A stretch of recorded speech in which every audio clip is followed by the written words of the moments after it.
aí, pessoal, tudo bem com vocês? Como que vocês estão? Bom, hoje eu estou trazendo aqui uma segunda parte daquela aula que nós fizemos semana passada sobre oração, né? Eu deixei aí no slide, fiz direito com a logo da igreja, tal, que eu tinha esquecido semana passada. E reforçando, essas aulas aqui, elas estão disponíveis. Se você quiser, você pode me pedir e eu te passo essas apresentações aqui, tá certo? Uma outra coisa que eu queria te lembrar, já de começo, se você puder, compartilha esse vídeo aqui, curte, né? Lembra de curtir, porque quando a gente curte lá, aperta no joinha do YouTube, ele entende que o vídeo tem um conteúdo relevante, e indica para mais pessoas e tudo, né? Não sei como que você chegou aqui, se foi pelo link no grupo da igreja, pelo link no Instagram, no Facebook, ou se foi pela notificação do YouTube. Mas se não estiver chegando notificação para você, clica lá no sininho, que aí ele dá preferência. Todo conteúdo novo que nós publicarmos aqui no canal da igreja, vai aparecer a faixinha lá no seu celular escrito o título do vídeo e tal, para ficar em destaque, né, para você. Também falar para você que não baixou ainda o nosso aplicativo, para você baixar, né? Nós estamos trabalhando em algumas atualizações nele. E a partir agora dessa semana, dessa série de estudos e de reflexões sobre oração que nós temos feito em junho, nós vamos publicar todos lá. Então você pode ter acesso por ali também, tá certo? E da mesma forma, toda vez que nós publicamos algo lá, quando você baixa o aplicativo, faz o seu cadastro direitinho, né, seu nome, seu telefone, seu endereço lá, chega uma notificação para você de que há um conteúdo novo para ser apreciado, tá certo?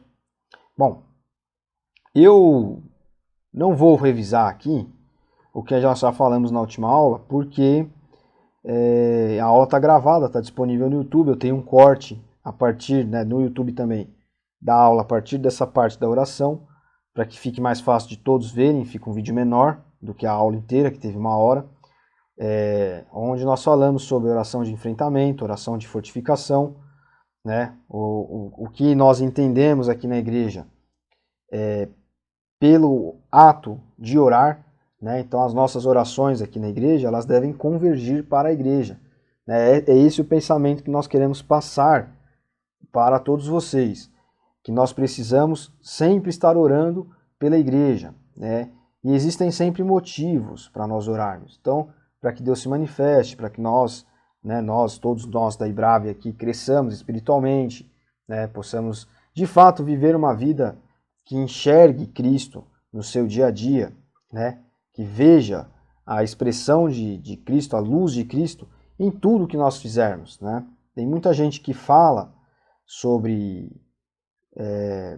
viver o Evangelho, sobre ser cristão, sobre testemunho, mas isso é vazio, isso é oco. A pessoa sempre trata disso se referindo a coisas que ela faz ou deixa de fazer, por exemplo, né? Mas o testemunho impactante na vida de um cristão é um cristão que enxerga Cristo, um cristão que consegue sentir a presença de Deus, o Espírito Santo, em todos os momentos da sua vida. Não só quando ele está numa reunião, né, seja um culto, seja uma reunião de oração, não só quando ele está na igreja, mas nos mínimos detalhes do seu dia a dia, ele enxerga a mão de Deus ali tomando conta dele, direcionando, né? Então é essa vida de espiritualidade que nós buscamos aqui na igreja. Então você deve orar por isso, para que isso aconteça em você, com as outras pessoas aqui da igreja, né? Para que a nossa igreja cresça espiritualmente, né? Que é o que eu estou falando aqui, fisicamente, né? Número de pessoas mesmo, de gente frequentando, de gente engajada no trabalho da igreja, né, nos vários programas que nós temos na igreja, né, colocando em ação seus dons, seus talentos, a serviço do reino. Onde que nós fazemos isso? É dentro da igreja, né, principalmente dentro da igreja. Materialmente também, né, para que nós tenhamos condições financeiras de investirmos na igreja, de investirmos em pessoas na igreja, para investirmos em trabalhos missionários. Nossa visão tem sido muito forte, muito clara no sentido de fazermos missões urbanas. Então nós estamos trabalhando para levar a igreja para fora das quatro paredes, para alcançar pessoas fora. Então tudo que nós fazemos com essa intenção agora, né? Ou melhor, nós fazemos com intencionalidade.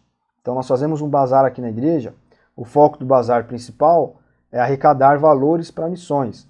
Mas um outro foco tão importante quanto esse é que pessoas entrem aqui na igreja e tenham contato conosco. E nesse contato elas se sintam motivadas e instigadas a virem conhecer a igreja de perto, frequentarem um culto, fazerem laços de amizade, de companheirismo aqui dentro da igreja. Então, além disso, nós temos outros trabalhos também que eu não posso abrir, por enquanto pelo menos, porque coisas precisam acontecer, mas nós temos trabalhado para levar a igreja rumo à sociedade, integrar a igreja aqui no bairro, de maneira que nós falemos aos corações das pessoas de uma forma diferente, né? De uma forma que não é com a palavra bíblica diretamente, mas é com outros subterfúgios que nos ajudem a levar o evangelho para as pessoas, né? E faça com que as pessoas elas estejam aqui conosco, né? Isso é uma forma também da gente evangelizar, né? Uma forma que nós temos buscado fazer as coisas aqui na igreja, tá certo? Então que você ore também por isso, porque nós temos muito forte isso aqui no nosso coração, nós entendemos que estamos sendo direcionados para isso. Nós sabemos que quem nos direciona é Deus, né? Inclusive para que nós tenhamos a visão, né? Para que a nossa visão seja muito clara a respeito do que Deus quer para a igreja, do que Deus quer para cada um de nós aqui dentro da igreja também, né? E aí até o terceiro tópico, para alcançarmos vidas com a mensagem do Evangelho, né? Para criarmos estratégias de evangelismo, né? Para que o Espírito Santo trabalhe trazendo as pessoas. E nós temos um papel fundamental, né? O Espírito Santo traz a pessoa para a igreja, instiga ela a ouvir a mensagem. Chegando aqui, é nosso papel transmitir uma mensagem sólida, de conteúdo, né? Para que essa pessoa ela entenda o que é o Evangelho.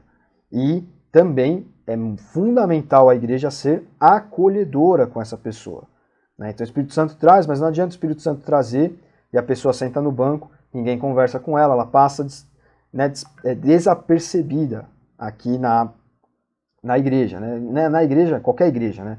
Eu falo da nossa porque é para nós que eu estou falando. Mas eu ouço muito isso em trabalhos que eu frequento com pessoas de outras igrejas, né? É muito sensível isso. A pessoa às vezes chega na igreja, ela fica ali o culto inteiro e ela não é notada, às vezes as pessoas não conversam com ela, e aí acaba não se sentindo acolhida. E isso faz parte também, né, de uma igreja que quer transmitir o Evangelho. O Evangelho ele é inclusivo, né? Essa inclusão que o mundo tanto busca hoje em dia, né, incluir pessoas com deficiência, incluir pessoas de determinada raça, de cor de pele, etc. Tudo isso a igreja faz, né? Até mesmo pessoas que têm suas opções sexuais, né, que é um assunto também muito frágil dentro da igreja. A diferença é que a igreja acolhe, mas a igreja ensina que determinada forma de se viver é pecaminosa, é um pecado, e a pessoa precisa lidar com isso, né? Ela precisa se libertar disso, mas não é se libertar no mau sentido, é se libertar de deixar essa prática pecaminosa. Como todos nós, né? Uma pessoa é invejosa, a outra é orgulhosa, a outra é maledicente, a outra é impaciente. Cada um de nós tem algo a ser trabalhado. E uma pessoa que esteja, por exemplo, né, no homossexualismo, praticante, né, praticando o homossexualismo, ela precisa entender que ela é acolhida dentro da igreja. Ela é como nós, ela é um de nós. Mas a prática de vida dela é uma prática que é pecado, né? E o pecado ele precisa ser trabalhado, ele precisa ser retirado o quanto mais possível, né, da nossa vida. Enfim, mas esse não é o nosso tópico aqui. Eu vou passar então esse para frente e esse para frente, porque nós vamos fazer aí futuramente publicações nas redes sociais com esses tópicos aí da oração de fortificação e da oração de enfrentamento, para que você possa orar dessa maneira, né? Para que você busque colocar a igreja no centro das suas orações e orações que fortifiquem a igreja e orações que sirvam para também até de certa maneira fortificar o seu espírito, de maneira que você enfrente, né, enfrente ali a realidade do pecado, peça perdão, se aproxime do Espírito Santo e seja levado encorajado a pregar o Evangelho da maneira como o Espírito Santo fizer com que você pregue o Evangelho, né? Então, por isso eu estou pulando esses slides aí. Até agora foi uma revisão do que a gente falou na última aula, mas eu gostaria de fazer algo diferente hoje. Eu falei sobre o Pai Nosso. Semana passada eu mencionei o Pai Nosso, mas o Pai Nosso, nós podemos fazer uma análise sobre ele, tá certo? Eu não vou ficar citando livros aqui, porque, de fato, hoje o que eu fiz aqui, eu fiz muito do meu coração. Porque eu enxerguei que poderia ser trazido para que você reflita sobre o Pai Nosso e aplique o Pai Nosso na sua vida, tá certo? Então não vou ficar citando livros, não vou deixar nenhum link aí na descrição do vídeo, nada assim. Embora eu tenha feito algumas consultas, mas isso aqui é muito do que foi colocado no meu coração e eu quero repartir com você, tá certo? Então é uma análise do Pai Nosso e como nós aplicamos o Pai Nosso à nossa realidade. Antes de começar, eu queria só frisar o seguinte: é importante que você ore o Pai Nosso. Ítalo, não vou orar todo dia, não tem problema, mas de vez em quando você ore o Pai Nosso, porque o Pai Nosso é um modelo perfeito de oração. Perfeito, inclusive, porque foi deixado por aquele que era perfeito para nós praticarmos. Então, eu vou ler o Pai Nosso e em seguida a gente vai passar para um outro quadrinho, onde eu faço apontamentos ali e vou tentar explicar, né, espero que seja inteligível, compreensível para você, de que forma nós aplicamos o Pai Nosso no nosso dia a dia, de que forma nós devemos aplicar o Pai Nosso em nossas orações, tá certo? Então a oração do Pai Nosso todo mundo conhece. Eu peguei uma versão um pouco mais arcaica, aí, um pouco mais comum, inclusive as pessoas elas não falam, não conjugam os verbos dessa maneira aí. Perdoai-nos, estais, nós, vós, né? Melhor, vós, né? Elas não falam assim, mas na hora de orar o Pai Nosso, elas falam dessa forma porque decoraram assim. Então eu gosto muito da versão da Nova Linguagem na tradução de hoje, que diz assim: quando vocês orarem, né, Lucas 11, eu vou ler Lucas 11, mas essa oração também está em Mateus 6, que é essa que eu coloquei aí. Lucas 11, 2. Jesus respondeu: quando vocês orarem, digam: Pai, que todos reconheçam que o teu nome é santo. Venha o teu reino. Dá-nos a cada dia o alimento que precisamos. Perdoa os nossos pecados, pois nós também perdoamos a todos os que nos ofendem. E não deixe que sejamos tentados. Essa oração aqui de Lucas ela é mais curta que a de Mateus, que tem um parágrafo a mais aí. Eu vou até ler a de Mateus, para que a gente fique no mesmo texto aqui. Isso eu estou fazendo de última hora, então não deixei aberto. Vou procurar. Quando vocês orarem, Mateus 6, versículo 5, quando vocês orarem, não sejam como os hipócritas. Eles gostam de orar em pé nas sinagogas e nas esquinas das ruas para serem vistos pelos outros. Eu afirmo a vocês que isto é verdade. Eles já receberam a sua recompensa. Mas você, quando orar, vá para o seu quarto, feche a porta e ore ao seu pai que não pode ser visto. E o seu pai que vê o que você faz em segredo, lhe dará a sua recompensa. Nas suas orações, não fiquem repetindo o que vocês já disseram, como fazem os pagãos. Eles pensam que Deus os ouvirá porque fazem orações compridas. Não sejam como eles, pois antes de vocês pedirem, o Pai de vocês já sabe o que vocês precisam. Portanto, e aí começa aqui o Pai Nosso, orem assim: Pai Nosso, que está no céu, e todos reconheçam que o teu nome é santo. Venha o teu reino, que a tua vontade seja feita aqui na terra como é feita no céu. Dá-nos hoje o alimento que precisamos. Perdoa as nossas ofensas, como também nós perdoamos as pessoas que nos ofenderam. E não deixe que sejamos tentados, mas livra-nos do mal, pois teu é o reino, o poder e a glória para sempre. Amém. Essa é uma parte que ela geralmente não é orada e ela fica até entre colchetes aqui na Bíblia. Eu não vou entrar no porquê isso acontece, porque senão a gente vai caminhar para um outro caminho, para um outro sentido aqui hoje. Então, você vê que interessante que Jesus fala que a oração cumprida é desnecessária, que Deus já sabe o que nós vamos pedir, mas ainda assim é importante que nós peçamos, porque como nós vimos na aula passada, isso é uma demonstração de fé. Então, quando você pede a uma divindade, você, mesmo que não pense nisso diretamente, você acredita que aquilo poderá ser alcançado. Né? Você acredita que, se você está agradecendo, acredita que aquilo foi alcançado porque aquela divindade a qual você se refere ali na hora foi quem te deu aquilo, te proporcionou aquilo. Então, pedir é uma questão de fé, né? Orar é uma questão de fé, por si só. Bom, então, Jesus ele faz um modelo aqui, ele nos diz sobre a oração, né? Então, se as pessoas praticassem nas suas reuniões de oração, isso que Jesus fala aqui a partir do versículo 5, Mateus 6,5, as reuniões de oração das igrejas seriam muito mais efetivas para a vida das pessoas. Né? É algo que acontece ali naquele momento e depois, como a fumaça, se desfaz. Né? A pessoa não consegue sair dali e levar aquilo com ela, não agrega. Né? Porque é oração cumprida, é floreada. Eu até falo disso num dos evangelhos que nós temos aí no nosso canal no YouTube. Já passamos por esse versículo, né, por esse trecho aqui. Então, se você quiser, no título de cada reflexão diária, tem lá o versículo, o capítulo do versículo. Então, você pode voltar até o momento lá em que você vê Mateus 6, versículo 5 ali. Para ver o que eu falei a respeito disso aqui, a reflexão que nós fizemos, onde eu paro e foco só nessa parte de oração floreada, enfim, coisas que a gente, né, com o tempo de igreja, embora não seja muito velho, a gente já viu e, enfim, percebeu. Né? Enfim, o Pai Nosso pode ser considerado uma oração que toca o céu.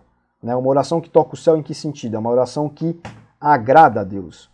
É uma oração agradável, uma oração que é, entre aspas, ouvida por Deus. Né? Então, quando as pessoas falam, a oração, né, muita gente usa essa expressão, inclusive. Vamos aqui fazer uma oração que toca o céu. O que é uma oração que toca o céu? Uma oração que Deus ouve, né? A gente poderia usar essa expressão. Mas, por quê? Né? Existe uma oração que Deus não ouve? Não sei. O que eu posso dizer é que existe uma oração que ela não se preocupa com os pontos corretos. Ela não se lembra de reconhecer em Deus quem Deus é. Né? De fazer uma oração que só pede e nada entrega. Né? Então, como eu falei, eu estou falando aqui coisas que eu anotei. Né? Não estou usando nenhum autor hoje aqui. Eu diria que uma oração que só pede e que nada entrega, que nada agradece, que nada reconhece a soberania de Deus, pode ser considerada uma oração que não toca o céu. É uma oração que afaga o coração da pessoa que faz essa oração. Mas ela não chega a um dos seus objetivos principais, que é reconhecer em Deus a sua total competência e soberania sobre as coisas aqui na Terra. Então, eu separei aqui 7 tópicos acerca do Pai Nosso. Então, o Pai Nosso, ele é uma oração que nos mostra o que nós precisamos nos lembrar ao orar. Então, alguns pontos que nós precisamos aqui focar na nossa oração. Primeiro, agradecimento. Jesus, eu não vou falar na ordem aqui, tá? Mas agradecimento. Jesus agradece pelo que lhe é dado. Reconhecimento da soberania de Deus. O Pai, Deus é o nosso Pai, né? A figura de Jesus aqui como Deus Filho, na segunda pessoa da Trindade, nos mostra que existe um Deus que tem um outro papel na Trindade, que é o Deus Pai, é Deus, né? Ele está no céu e Jesus diz assim, que todos reconheçam que o teu nome é santo, ou seja, que você é o único Deus, que você é o Deus que tem o mundo nas suas mãos, né? Tudo em suas mãos. venha o teu reino e que a tua vontade seja feita.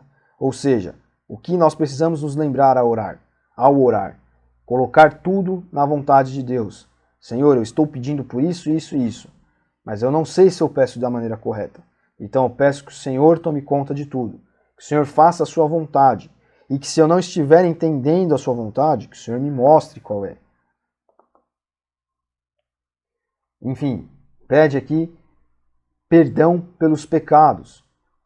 A oração ela precisa ter esse elemento. Nós precisamos lembrar disso. Quantas pessoas oram e não se lembram desse elemento crucial, né?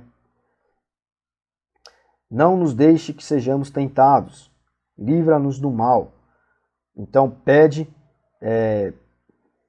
nós estamos nesse mundo aqui, nós estamos sujeitos às coisas deste mundo, né? Nós estamos sujeitos à ação, à operação do diabo, né? Não diretamente às vezes na nossa vida, mas com pessoas que estão ao nosso redor, com situações que estão ao nosso redor.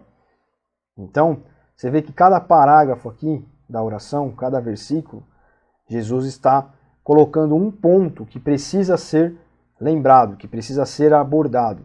Então, muita gente ora pedindo, Senhor, faz isso, abençoa aquilo outro, abençoa aquele, abençoa aquela, abençoa, abençoa, abençoa, abençoa, e não é uma oração de gratidão, nenhuma frase, nenhuma palavra.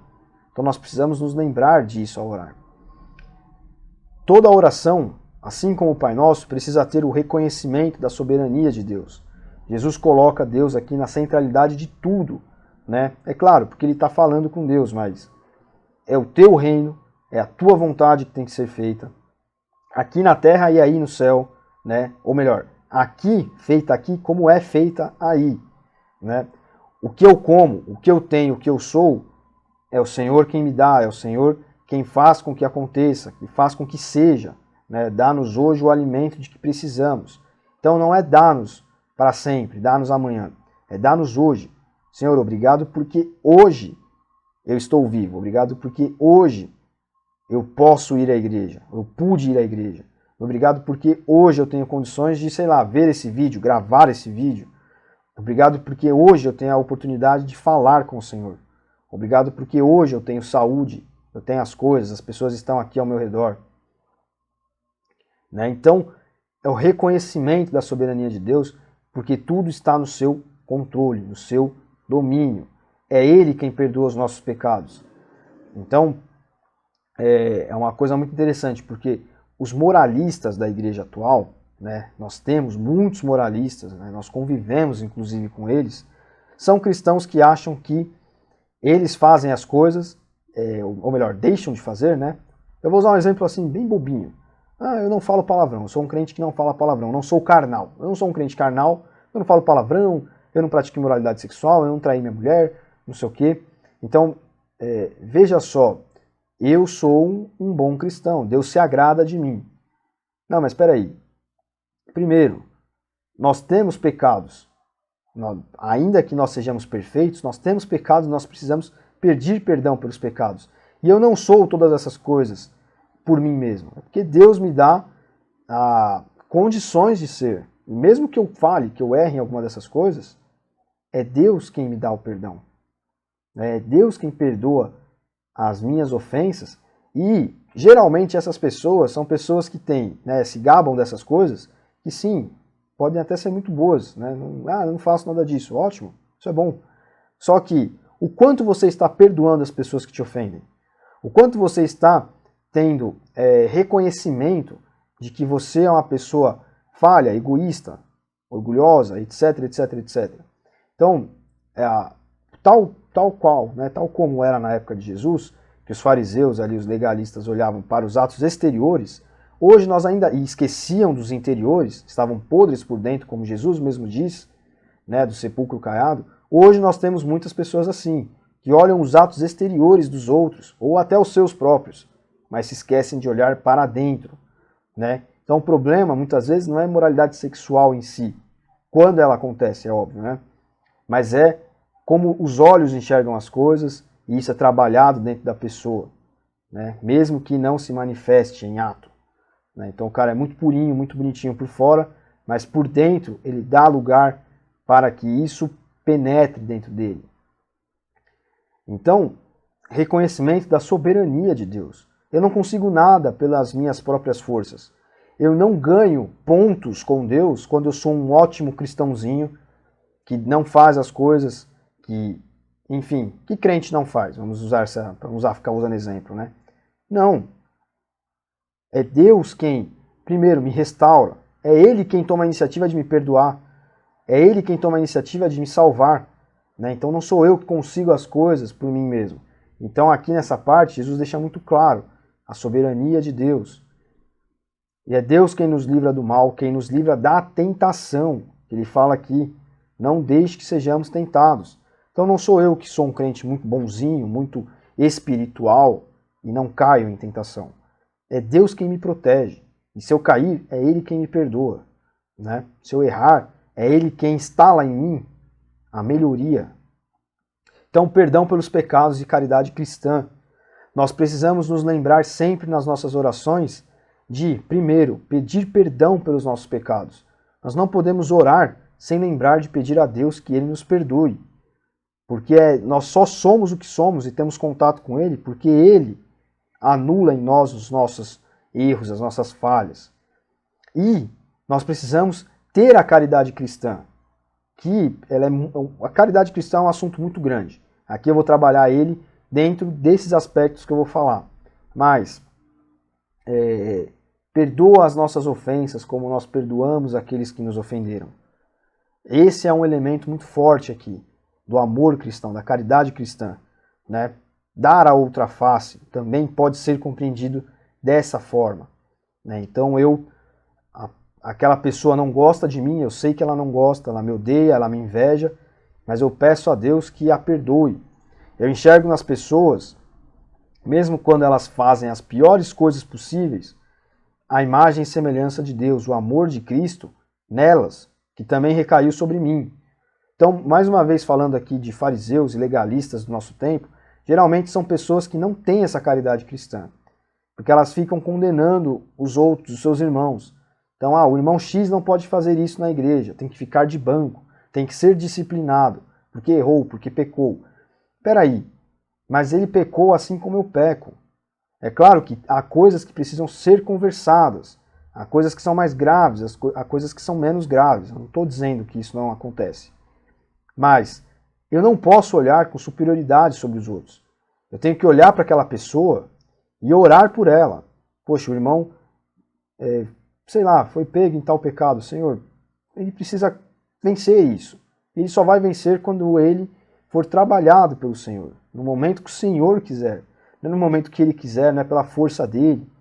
Então, por isso que ser crente torna-se um fardo muito pesado para algumas pessoas. Jesus veio dizendo que o fardo era leve, para nós lançarmos sobre ele as nossas ansiedades, isso inclui os nossos pecados, inclusive, né? Para que nosso fardo seja leve. Mas as pessoas transformam isso em algo pesado, em algo difícil de ser vivido. E isso afasta muita gente da igreja. Né? O ambiente acolhedor que nós estávamos falando no começo dessa aula aqui, se aplica nisso. Então, não é ficar se olhando mutuamente erros uns nos outros. Né? Nem impedindo que as pessoas façam ou não alguma coisa dentro da igreja. Mas Senhor, perdoa essa pessoa, porque eu não cometi uma falha tão grave como ela. Mas eu também sou falho. Às vezes eu não cometi uma falha exterior assim, tão grave. Eu não matei uma pessoa, por exemplo, tirando a sua vida. Mas eu matei com as minhas palavras, com o meu mau jeito de falar, meu mau jeito de lidar com as pessoas. Né? Com a minha insensibilidade, no que eu falei. Eu matei com a minha inveja, com o meu orgulho. Então, perdoa essa pessoa assim como o Senhor me perdoa. Eu não sou melhor ou pior. Eu sou igual, eu sou tão filho quanto, né? Eu sou teu filho, tanto quanto essa pessoa também é. E se a igreja é uma família, a família não põe para correr um filho, uma filha que erra, um pai, uma mãe que erra. Ao contrário, né? Muitas vezes isso acontece, nós vemos famílias despedaçadas. E na família de Deus, na igreja, isso também acontece muitas vezes. E nós vemos igrejas frias, mortas, divididas, né? Um reino dividido não subsiste, Jesus falou. Quantas igrejas não estão divididas por conta disso? Tem os grupinhos dos santões, os grupinhos dos moralistas que ficam apontando para as pessoas e comentando internamente. Isso está errado, né? Então, se uma família não faz um expurgo com as pessoas que porventura erram, falham ali, né, pais, filhos, etc., por que dentro da igreja a gente faz isso? A gente, não, essa pessoa não fica mais louvor, essa pessoa não dança mais, essa pessoa não dá mais aula para criança, porque está em pecado, está não sei o que, está não sei o que lá. Que maneira totalmente errada de lidar, de tratar. Então, nós começamos a lidar com isso pela oração. Quando eu sou uma pessoa que ora pelos outros, e mesmo que eu enxergue algum problema, alguma falha, eu olho, Senhor, ajuda essa pessoa a vencer isso, e perdoa os pecados dela assim como o Senhor me perdoa. Quando eu começo fazendo isso, eu com certeza não vou terminar achando que as pessoas têm que serem afastadas do convívio da igreja, ao invés de serem aglutinadas, né? A brasa longe da fogueira, ela se apaga. A brasa, quando fica perto da fogueira, ela não se apaga. Esse é o exemplo assim que melhor traduz o que eu estou falando aqui. Então, a caridade cristã se manifesta dessa forma. E também, né, não só orar pelo perdão dos outros, mas orar uns pelos outros de fato, né? Então, eu ter a liberdade de falar, meu irmão, estou orando por você essa semana. Lembrei de você e orei por você. Sem ter algum tipo de problema, sem ter um motivo específico, ou mesmo que tenha, né? Muitas vezes você ora por um motivo específico. Senhor, aquela pessoa está desempregada, abençoa ela, né? Ajude-a a conseguir um emprego, uma colocação. Mas muitas vezes, e conforme até comentei na igreja no último domingo, é muito mais impactante para uma pessoa você falar isso quando está tudo bem com ela. Às vezes, né, principalmente assim, aos nossos olhos está tudo bem, mas às vezes por dentro a pessoa não está bem. E quando ela percebe que você orou, quando ela recebe essa palavra, muda, né? Então isso gera o quê? Isso gera aproximação, né? Isso gera um ambiente de fraternidade dentro da igreja, de família de fato. Então isso também é o exercício da caridade cristã, ou ao menos uma das facetas disso. Agradecimento por tudo que ele tem feito. Então, como eu falei, Jesus aqui ele é extremamente grato nessa oração. E nós devemos ser assim, né? Senhor, abençoa, abençoa, abençoa. Senhor, me dá, eu quero, né? Tem gente que só ora dessa forma e nós precisamos nos desacostumar. Porque Jesus, como eu falei agora há pouco, lancem sobre mim todas as vossas ansiedades. Vejam os passarinhos, eles cantam, eles não trabalham, mas não lhes falta nada. Então, Senhor, eu agradeço por tudo. Eu tenho um pão duro com água salgada, mas eu agradeço, porque ainda assim eu tenho um pão duro com água salgada e tem gente que nem isso tem, né? Que é um exemplo extremo, mas o coração grato, ele é alcançado por Deus. Então nós precisamos ser gratos nas nossas orações. Eu estava lendo um livro outro dia, eu não lembro agora qual livro é, mas o cara ele citava o seguinte exemplo. Uma senhora doente há vários dias, numa cadeira de, melhor dizendo, há vários anos, numa cadeira de rodas, e as pessoas podiam olhar para ela e falar, meu, o que essa pessoa está fazendo aqui ainda na Terra? Coitada, ela não tem uma vida, ela está ali esperando realmente o dia da morte chegar. E alguém a questionou sobre isso. E ela falou, eu estou viva com um propósito, orar pela vida do meu filho, que não está na igreja, e precisa voltar. Então olha só que coisa assim chocante para nós. É um coração grato. Senhor, eu agradeço porque, ainda que minha vida não seja de uma maneira que, poxa, os outros olhem e tenham inveja dela, queiram ter essa vida, a vida que o Senhor está me dando tem um propósito. O propósito é orar por fulano, é orar pelo meu filho, pela minha mãe, pelo meu irmão, pelo meu sobrinho, pela minha avó, né, pelo meu avô, enfim. Ou orar por aquele colega de trabalho que te persegue, ou orar por uma pessoa que você sabe que precisa voltar para a igreja lá na tua faculdade, ou uma pessoa que tem algum tipo de problema, de depressão, de ansiedade, de síndrome do pânico, lá na escola que você estuda, né? Há um motivo para você estar perto dessa pessoa. Muitas vezes o motivo é simples. Não é ficar falando, olha, você precisa vir para a igreja, olha, se converta, olha, Jesus é grande. Não, é orar pela pessoa. Ore, simplesmente ore. E o dia que o Espírito Santo chegar em você, né, e ao nível de intimidade cristocêntrica, que eu disse no começo da aula que nós estamos buscando aqui na nossa igreja. O dia que ele falar para você, olha, vai lá e diga que você orou por ela, por ele, e você fizer isso, aquela pessoa será tocada. É simples, né? Olha, eu orei por você essa semana, tá? Só queria que você soubesse disso. E eu estou orando por você.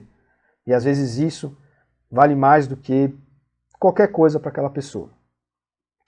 E nós devemos ser gratos, como essa senhora do exemplo foi, por tudo, inclusive pelas oportunidades que nós temos de fazer essas coisas. Que Deus nos dê força para nós em tudo obedecermos, né? Como Jesus fala aqui, que seja feita a tua vontade, não a minha. Então, que Deus nos mostre como nós devemos obedecê-lo. Né? Mais uma vez, voltando aqui no mesmo exemplo, os legalistas, os moralistas, eles acham que obedecer a Deus é só deixar de fazer coisas que nos contaminem com o mundo, né? Deixar de ser carnal, é a expressão que muitos usam. Só que, cara, se for pela sua força, você vai dar um chute na igreja e vai embora para o outro lado. Não somos nós quem fazemos a mudança. Não sou eu falando para você no teu ouvido todo domingo, na igreja, na escola bíblica ou aqui no YouTube. Olha, você precisa cuidado com os pecados, não sei o quê. Pecado, pecado, pecado, pecado, evite o pecado, pecado, pecado, pecado, pecado. Tem crente que é só isso. Não é pela sua força. Você vai obedecer pela força que o Espírito Santo te dá, que Deus coloca no seu coração. É Ele quem dá o crescimento. Vejamos a parábola das sementes. O agricultor saiu para agricultar, saiu para plantar. E é Ele quem dá o crescimento àquelas sementes que Ele planta. Quem nos guarda é Ele. Tudo o que nós somos, o que nós fazemos, é por Deus, é para Deus, né? Deve se voltar para Ele. E é Ele quem nos dá oportunidade, quem nos guarda muitas vezes para que nós façamos as coisas, para que nós possamos nos movimentar no reino, né? Nós possamos nos movimentar neste mundo aqui pela causa do Evangelho. Então Ele nos guarda, muitas vezes nós nem sabemos. Passamos por uma situação de perigo e nem sabemos, porque Deus nos guarda.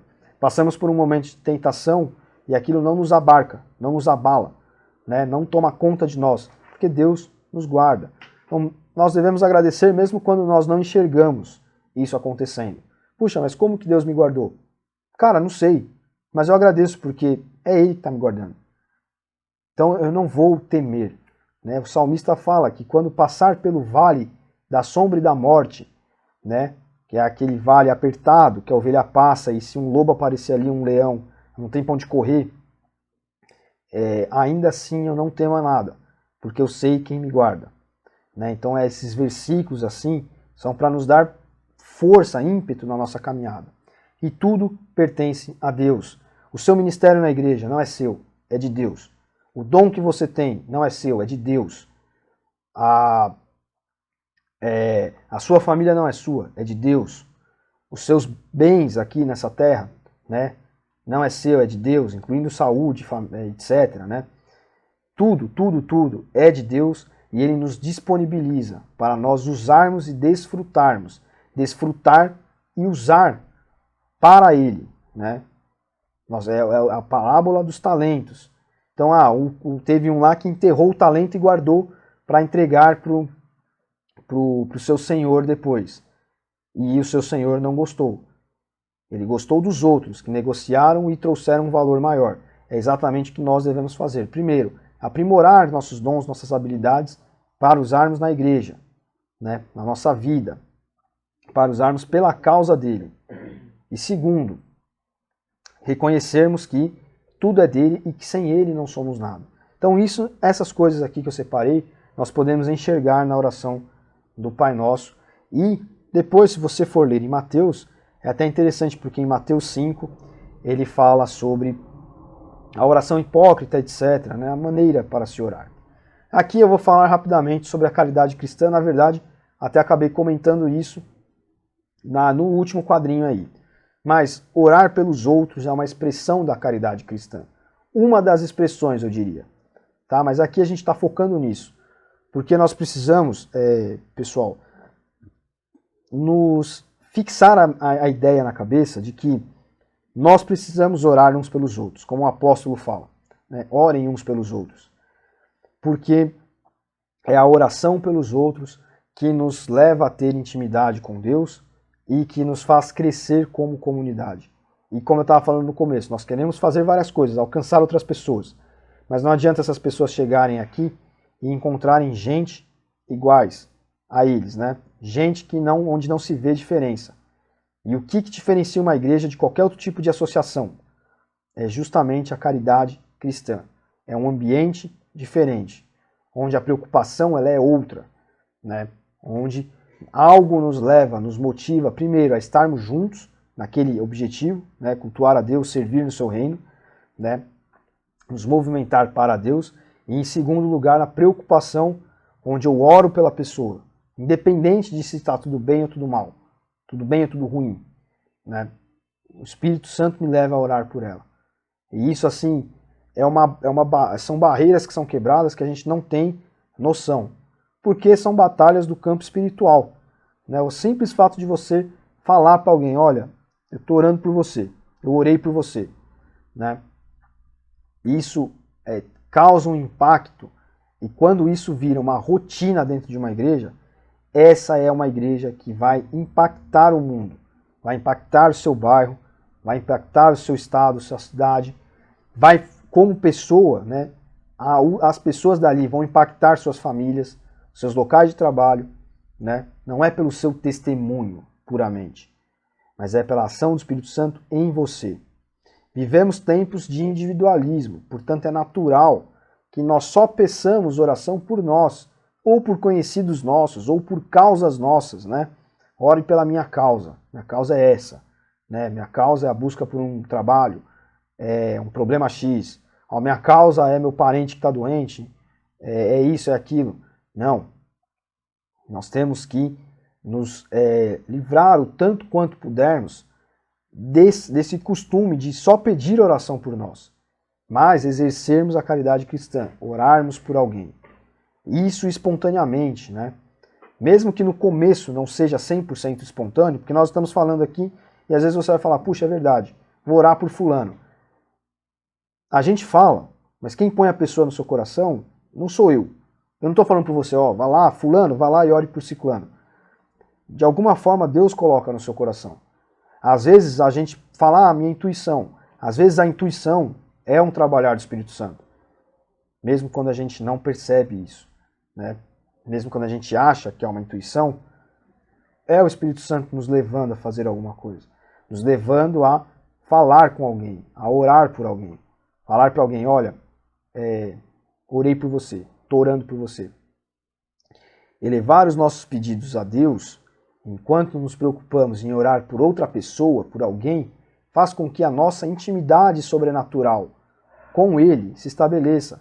Então, quando você eleva os seus pedidos a Deus, então as suas causas, as orações que você fará por você, pelas pessoas que você conhece, pelas suas causas, pelos seus motivos, faça você a Deus. Tenha fé de que Ele vai trabalhar nisso. E se preocupe em orar por outra pessoa, porque isso vai gerar em você uma intimidade sobrenatural com Deus, né? E é uma coisa que só pode ser vivida quando ela é tentada, quando ela é iniciada. É um movimento que precisa ser iniciado para gerar esse fruto. Então, se você ainda não faz isso, comece a fazer. Comece a guardar os seus pedidos para você e orar pela igreja. Faça uma oração pública pela igreja, né? Irmãos, estou orando pela igreja pelo motivo X. Estou orando para que mais pessoas venham para a igreja. Irmãos, estou orando para que a igreja melhore financeiramente, porque estamos passando um período mais problemático nessa área. Irmãos, estou orando pelo crescimento espiritual de cada um de vocês, de nós como igreja. Estou orando para que nós possamos sentir a presença de Deus, cada culto mais ainda do que o outro. Isso sim a gente faz essa oração pública, né? E a nossa intimidade com Deus, de maneira sobrenatural, ela cresce. Ou quando nós oramos por outra pessoa, como eu falei aqui no tópico anterior. E os nossos pedidos nós fazemos nós mesmos para Deus, em vez de tornar eles públicos para que outra pessoa ore. Isso gera um crescimento espiritual muito grande. Orações com propósitos específicos. Então, como eu estava dizendo aqui, para que uma pessoa se converta, para que uma pessoa volte para a igreja, para que uma pessoa cresça espiritualmente. Às vezes você vê uma pessoa na igreja que canta, que dança, que dá aula, que é nova convertida, e você pode, dentro de você, orar, ó, eu estou orando, Senhor, para que aquele garoto ali, ele seja um grande homem aqui, nessa igreja. Que ele seja um grande homem para o Senhor. Que ele faça muitas coisas. Que o Senhor multiplique os talentos dele. Senhor, eu estou orando por aquela menina dançando ali, para que ela dance cada vez mais, em agradecimento pela vida ao Senhor. Para que ela inspire pessoas a não ficarem por aí, dançando por qualquer motivo. Dançando porque bebe. Porque quando não bebe tem vergonha de dançar. Para que ela inspire pessoas a virem para cá, usarem as suas pernas, a sua saúde, os seus movimentos, a sua liberdade de adoração para agradecer ao Senhor, para nos inspirar aqui, nós que estamos vendo essa apresentação, essa dança, nos inspirar a sermos gratos, a levarmos nosso pensamento ao Senhor. Né? Muitas vezes isso acontece ali, no momento de culto. Ontem, no Quarta Convida, nós falamos sobre os desigrejados. É por isso, esse é um dos motivos pelo qual existe a igreja. Para que você esteja ali com seus irmãos e ali Deus fale com você. De uma maneira que não vai falar em outro lugar. Não vai falar na sua casa, que não vai ter ninguém dançando lá. Não vai ter um irmão lá na frente tocando violão, falando um versículo bíblico, fazendo uma oração, falando uma experiência dele que toca o seu coração. Por isso nós precisamos do ambiente de igreja. Por isso nós precisamos todo domingo estar na igreja, não faltar aos cultos, né? Porque isso gera crescimento espiritual. Então, faça orações com propósitos específicos para que uma pessoa se converta, volte para a igreja, cresça espiritualmente. E essa pessoa não precisa saber da oração que você está fazendo. Isso quem te move é o Espírito Santo. Pode ser que ele te mova a falar para a pessoa. Olha, eu estou orando para que você se torne dessa forma. Olha, o Espírito Santo colocou no meu coração que você um dia vai ser assim. Então eu estou orando por isso. Mas pode ser que você não seja levado a falar para ela que você está orando por ela, por ele. O mais importante é estar orando. Orações sem propósitos específicos. Né? Quando você simplesmente diz à pessoa, olha, estou orando por você. Olha, orei por você ontem, essa semana, enfim, hoje de manhã, orei por você. Né? Não tem um propósito específico. Você só orou pela pessoa. Senhor, guarda aquela pessoa, abençoe aquela pessoa, faça-se cumprir na vida daquela pessoa o que o Senhor quer que aconteça, que seja cumprido. Né? Abra os olhos dela para que ela veja com clareza quais são as suas vontades para ele, para ela, etc. E aqui, deixa eu ver, para encerrar, o crescimento da igreja. Comprometimento com as orações de fortificação e de enfrentamento são fundamentais e a principal arma para o crescimento da igreja espiritual e numérico. Né? Aqui eu acabei errando, ali escrevi 2 vezes igreja, mas é para o crescimento espiritual e numérico da igreja. Então, quando nós temos uma igreja que se compromete com esse tipo de oração, né, que são orações fundamentais, são a principal arma de ação da igreja, é a oração, há inevitavelmente um crescimento espiritual, e esse crescimento é contagiante. Então é uma igreja que vai se tornando cada vez mais acolhedora, cada vez mais inspiradora, onde cada vez mais cristocêntrica, onde o Espírito Santo trabalha, e aí há o crescimento numérico. Uma coisa leva a outra. Essas orações fazem com que todos cresçam espiritualmente em intimidade com Deus e promovem o trabalho do Espírito Santo na igreja, como eu falei agora aqui no tópico anterior. Então as pessoas ficam fazendo cultos pela busca do Espírito Santo. Meu irmão, ora na tua casa, ora dessa forma que a gente está falando. Você vai ver que não precisa de culto da busca do Espírito Santo, porque você se converteu, ele já está dentro de você. Nós somos batistas renovados. Nós acreditamos que o batismo do Espírito Santo é uma segunda bênção, mas que quando você se converte, o Espírito Santo está dentro de você. Ele age em você. Ele age em você de várias formas. Várias formas que muitas vezes só você sabe dizer. Quando você conta um testemunho lá na frente. Olha, eu não sei porquê, mas eu fui levado aí para a igreja, eu fui levado a ler a Bíblia. De repente eu me vi interessado em estudar, em orar, em fazer as coisas. É o Espírito Santo que você se converteu e habita em você. Então, essas orações fazem com que todos cresçam espiritualmente, em intimidade com Deus, e promovem o trabalho do Espírito Santo na igreja. Você é mais usado.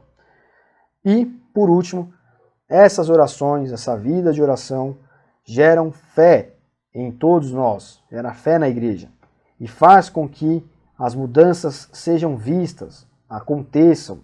Então você começa, nós começamos a enxergar na igreja, uns nos outros, crescimento espiritual. Nós começamos a ver a igreja encher, mais pessoas vindo. Nós começamos a sentir um ambiente diferente. Então, nós começamos a ver as pessoas com mais fé, nós começamos nós mesmos a ter mais fé, porque nós vemos as coisas acontecendo e nós falamos, puxa, isso é de Deus.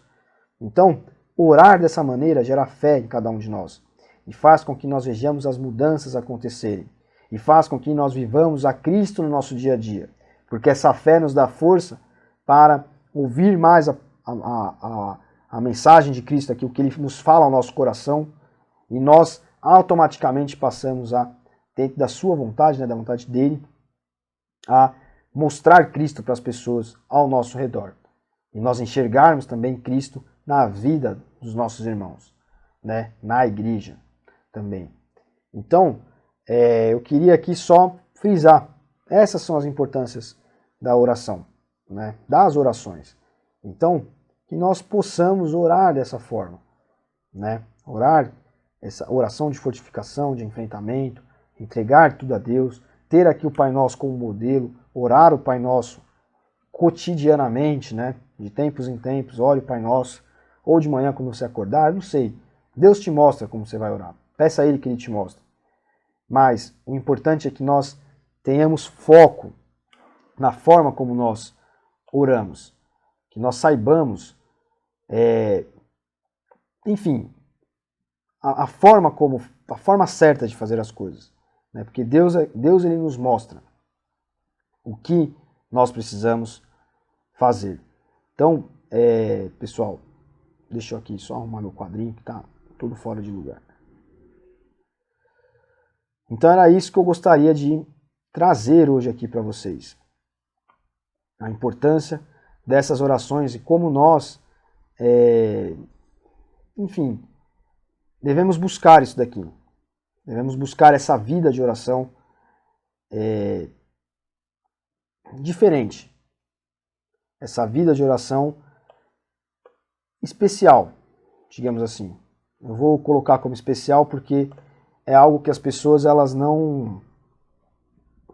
Muitas vezes a gente acaba não buscando, Como eu falei, a gente vive num mundo muito materialista, muito individualista, a gente vive numa cultura, a nossa cultura é assim. Então a gente acaba sempre lembrando de nós mesmos e muito pouco daquilo que realmente interessa. Então, como eu falei na última aula, é um desafio. Viver dessa forma é um desafio. Eu espero que você que viu a primeira aula esteja se sentindo desafiado, sendo desafiado a viver dessa forma, a praticar essa vida de oração que nós estamos propondo. Porque nós acreditamos que, sim, isso traz mudança, isso traz crescimento espiritual. E se nós buscamos ser uma igreja que quer alcançar pessoas e quer viver Cristo, quer fugir de um cristianismo aguado, onde tudo pode, tudo é permissivo, onde não existe ali uma questão de obediência a Deus, de amar a Deus de volta por aquilo que Ele fez e, sim, obedecê-lo, ser guiado por Ele. E também nós não queremos ser uma igreja moralista, legalista, que fica condenando as pessoas. Nós precisamos ser cristocêntricos. Nós precisamos focar naquilo que o Evangelho traz, aquilo que é basilar. E eu acredito que Deus nos dirige dessa forma, se nós nos entregarmos em oração. E a maturidade cristã, ela passa por essa via da oração. A maturidade cristã não está nem no cristianismo liberal aguado, nem no cristianismo engessado, moralista. Ela está no centro, em Cristo. E é isso que nós queremos. Pessoas maduras, nós queremos, todos nós, crescimento espiritual, numérico, financeiro, enfim, tudo isso que eu coloquei aqui nos nossos quadrinhos. Tá certo, pessoal?